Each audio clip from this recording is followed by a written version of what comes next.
ఈరోజు మటన్ వండుతున్నానండి. నేను ఎలా వండుతానో చూపిస్తాను, చూసేయండి. మరి ఉల్లిపాయ పచ్చిమిరపకాయ కోసి పక్కన పెట్టుకున్నానండి. మటన్ కడిగేసి పక్కన పెట్టాను. నేను వండే విధానం చూసేయండి. ఇదిగోండి ఉల్లిపాయ పచ్చిమిరపకాయ వేసాను, ఆయిల్ పోసానండి. కళాయి పెట్టాను, ఆయిల్ పోసాను. ఇదిగోండి ఉల్లిపాయ పచ్చిమిరపకాయ వేసేస్తాను.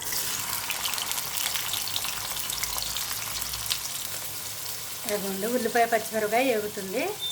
బాగా దోరగా వేగిన తర్వాత దానిలో ఏం వేస్తాను చూపిస్తాను. ఇదిగోండి అల్లం వెల్లుల్లి జీలకర్ర వేసి మిక్సీ పట్టానండి. అల్లం పేస్ట్ చక్కగా పచ్చి వాసన పోయేంత వరకు అంటారు. చక్కగా దోరగా పచ్చి వాసన పోయేటట్టు వేయిస్తే అసలు మటన్ ఎంత రుచిగా ఉంటుందనండి. చాలా చాలా బాగుంటుంది. నేను వండినట్టుగా మీరు ఒకసారి వండుకొని తింటూండి, టేస్ట్ అదిరిపోతుంది అన్నమాట. అల్లం వెల్లుల్లితో పాటుగా కొంచెం జీలకర్ర వేసి మిక్సీ పట్టుకోండి. ఎప్పటికప్పుడే మిక్సీ పట్టుకొని వేసుకుంటే చాలా రుచిగా ఉంటుంది. చక్కగా పచ్చి వాసన పోయిందండి. మటన్ వేసేస్తాం.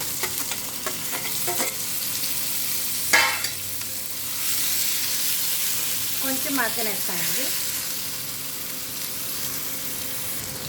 ఇదిగోండి ఉప్పు పసుపు వేసేస్తాను. ఇదిగోండి అటు చక్కగా దీనిలో వాటర్ వస్తుంది, మగ్గనిస్తాను. మగ్గిన తర్వాత ఎలాగో వాటర్ అంతా ఎగిరిపోయిందండి. దానిలో సరిపడా కారం వేస్తున్నాను. ఈ కారం చాలు.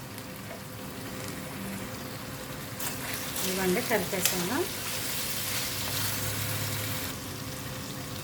సరిపడా వాటర్ పోయాలండి. వాటర్ పోస్తాను. ఇంకా కొంచెం వాటర్ పోసేసి ఆఫ్ చేసేస్తాను. ఇదిగోండి వాటర్ కొంచెం మటన్కి ఎక్కువే పోసుకోవాలండి. మటన్ బాగా మెత్తగా ఉడకాలన్నమాట. గట్టిగా ఉంటుంది, ఉడకాలి. ఇలా కాస్త ఉడికిందండి. ఇప్పుడు జీడిపప్పును బాదం పప్పు మిక్సీ పట్టాను, కొంచెం అది వేస్తాను. వేసేసి ఉడకనేస్తాను. కూర అయితే రెడీ అయిపోయిందండి. మసాలా వేస్తాను. ఇదిగోండి కొత్తిమీర వేస్తాను. కొంచెం తింపుతాను. మటన్ కూర అయితే రెడీ అయిపోయిందండి. చాలా చాలా బాగుంది. ఒకసారి మీరు ఈ విధంగా వండి చూడండి, రుచి అమోఘంగా ఉంటుంది.